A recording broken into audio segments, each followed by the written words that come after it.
সম্ভাষণ জনাবৰ কাৰণে অনুৰোধ জনাইছোঁ। হুছেইন, সৌৰভ আৰু আকাশ, আমি আমাৰ সকলক অনুৰোধ জনাইছোঁ।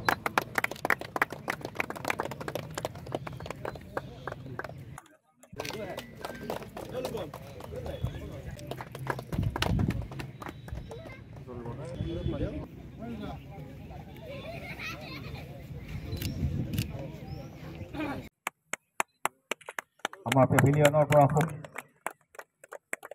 অৰূপ দত্তৰ সোঁৱৰণত এটা প্ৰদান কৰা হ'ব আজাদ ট্ৰফি। অপূৰ্ব শৰ্মাৰ সোঁৱৰণত আমি দুয়োগৰাকী উন্মোচককে এখন গামোচাৰে এই উদ্যোগৰ প্ৰাক্তন সম্ভাষণ জনাবলৈ অনুৰোধ জনাইছোঁ। কমলেশ শৰ্মা ডাঙৰীয়া এখন গামোচাৰে আমি নৱৰূপ ক্লাবৰ পৰা সম্ভাষণ জনাইছোঁ।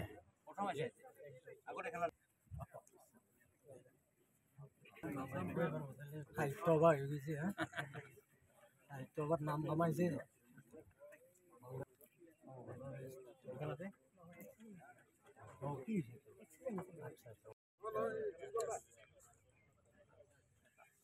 সোণালী জয়ন্তী বৰ্ষৰ বছৰিলে এই সোণালী জয়ন্তী বৰ্ষত আয়োজিত এই শ্বহীদ স্মৃতি ক্ৰিকেট প্ৰতিযোগিতা, এই প্ৰতিযোগিতাৰ লগত জড়িত উদযাপন সমিতিৰ সভাপতি সম্পাদক প্ৰমুখ্যে সমূহ যি কৰ্মকৰ্তা আছে আদায়লৈ আন্তৰিক শ্ৰদ্ধা আৰু অভিনন্দন জ্ঞাপন কৰিছোঁ। তেখেতসকলৰ চেষ্টাত এই খেলখনে জিলিকি উঠক, খেলখনৰ সফল সমাপ্তি হওক, সুন্দৰভাৱে পৰিচালনা হৈ যাওক। এয়া আমাৰ নলবাৰীৰ গৌৰৱ। শ্বহীদ স্মৃতি খেল নলবাৰীৰ প্ৰতিজন খেলুৱৈৰ গৌৰৱ। আমি এই গৌৰৱ যাতে লৈ আগবাঢ়ি যাব পাৰোঁ, অসমত যাতে ই স্বনামধন্য খেল হিচাপে সদায় পৰিচিত হৈ থাকে, সেয়া মই আশা ৰাখিছোঁ। শেষত উদীয়মান খেলুৱৈসকললৈ মোৰ শুভেচ্ছা জ্ঞাপন কৰিছোঁ। আজিৰ এই অনুষ্ঠানৰ শুভ উদ্বোধনী হোৱা বুলি ঘোষণা কৰিলোঁ। তেখেতসকলৰ ভৱিষ্যত হেৰুৱালে সেইসকল মহান বীৰ বীৰাংগনাক আমি নলবাৰী আঞ্চলিক ছাত্ৰ সন্থাৰ পবিত্ৰ মজিয়াৰ পৰা শ্ৰদ্ধা নিবেদন কৰিছোঁ। আৰু যিসকলে আজিও বন্ধুত্বৰ জীৱন যাপন কৰি আছে তেখেতসকলৰ আশু আৰোগ্য আমি কামনা কৰিছোঁ। আৰু নৱৰং ক্লাবে ইমান বছৰে যি অহৰহ প্ৰচেষ্টাত তেখেতসকলৰ একনিষ্ঠ প্ৰচেষ্টাত এই শ্বহীদসকলক শ্ৰদ্ধাঞ্জলি জনাই, অসম আন্দোলনৰ শ্বহীদসকলক শ্ৰদ্ধাঞ্জলি জনাই এনেধৰণৰ এখন ক্ৰিকেট প্ৰতিযোগিতা অনুষ্ঠিত কৰি আহিছে। তাৰ বাবে আমি ছাত্ৰ সন্থাৰ পবিত্ৰ মজিয়াৰ পৰা নৱৰং ক্লাবৰ সমূহ বিষয়ববীয়াক পুনৰ কৃতজ্ঞতা আৰু ধন্যবাদ জ্ঞাপন কৰিছোঁ।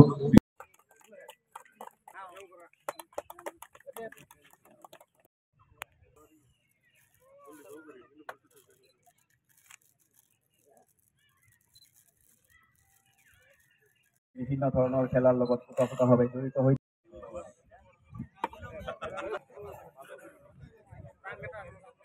স্মৃতি ক্ৰিকেট প্ৰাইজমানি টুৰ্ণামেণ্ট। এই অসম আন্দোলনত যি 855 গৰাকী অনভিজ্ঞজন সদস্যই বিভিন্ন কাৰণত আমাৰ মাজৰ পৰা আঁতৰি গ'ল। আমি আজি কিছু বছৰৰ পৰা হেৰি হৈছে স্মৃতিত এই টুৰ্ণামেণ্ট পৰিসৰ বৃদ্ধি পাইছে। ইয়াৰ কাৰণে আপোনালোক আটাই ধন্যবাদৰ পাত্ৰ। আমি এই সুযোগতে আপোনালোকক আন্তৰিক ধন্যবাদ আৰক্ষী কৰিবলৈ ওলাইছোঁ। এখন নৱৰং ক্লাবৰ পতাকা আৰু আনখন শ্বহীদ স্মৃতি প্ৰাইজমানি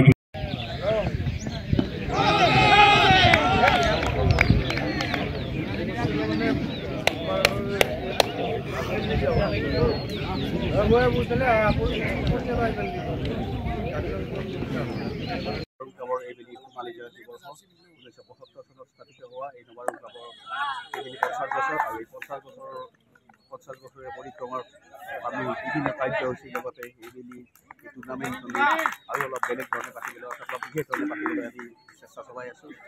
আৰু এই প্ৰতিযোগিতাখনত এইবেলি প্ৰায় 40টামান অসমৰ আগশাৰীৰ দলে জইন কৰিছে। আজি তাৰ উদ্বোধনী খেল আৰু সমূহ ক্ৰীড়াপ্ৰেমী ৰাইজলৈ আমি আন্তৰিক শুভেচ্ছা আৰু ধন্যবাদ জ্ঞাপন কৰিছোঁ। নৱৰং ক্লাবৰ সৌজন্যত নলবাৰী মহাবিদ্যালয় খেলপথাৰত চলি থকা শ্বহীদ স্মৃতি প্ৰাইজমানি ক্ৰিকেট টুৰ্ণামেণ্টখনৰ এইবেলি 38তম সংস্কৰণ। আৰু এই 38তম সংস্কৰণখনৰ লগত আৰু এটা প্ৰসংগ ইয়াতে জড়িত হৈ আছে, সেইটো হ'ল নৱৰং ক্লাবৰ এইবেলি সোণালী জয়ন্তী বৰ্ষ।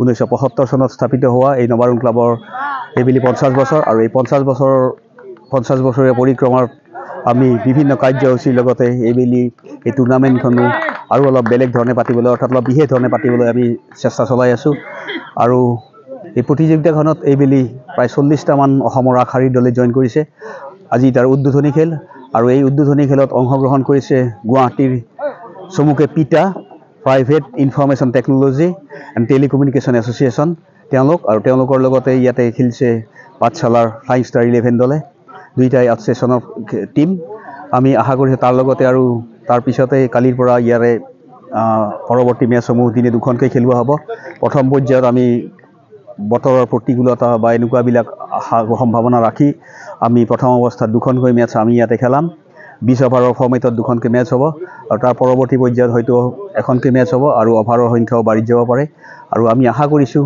আটাইৰে আপোনালোকৰ সহযোগত আমি এই টুৰ্ণামেণ্টখন সাফল্যমণ্ডিত কৰিব পাৰিম আৰু সহযোগিতা কামনাৰে আমি আটাইকে পুনৰাই ধন্যবাদ আৰু কৃতজ্ঞতা জ্ঞাপন কৰিছোঁ ধন্যবাদ ঘৰত আনন্দ আৰু সম্পৰ্কৰ চমক বজাই ৰাখিবলৈ জৰুৰী হৈছে সকলো আনন্দময় মুহূৰ্তত মৰমৰ উপহাৰ দিয়াটো সেইবাবে মধুশ্ৰী জুৱেলাৰ্ছে আনিছে সকলো ৰঙীন ক্ষণৰ বাবে বিশেষ গহনা হীৰাৰে হওক সোণৰে হওক বা ৰূপৰে হওক শ্ৰেষ্ঠ ডিজাইনছ আৰু হলমাৰ্কযুক্ত গহনাই ৰাখে সম্পৰ্কক নিখুঁত তেনেহ'লে আজিয়ে আনক আনন্দ মধুশ্ৰী জুৱেলাৰ্ছৰ সৈতে যোগাযোগ কৰক 7028000341 নাইবা ভিজিট কৰক LNB ৰোড নলবাৰী অসম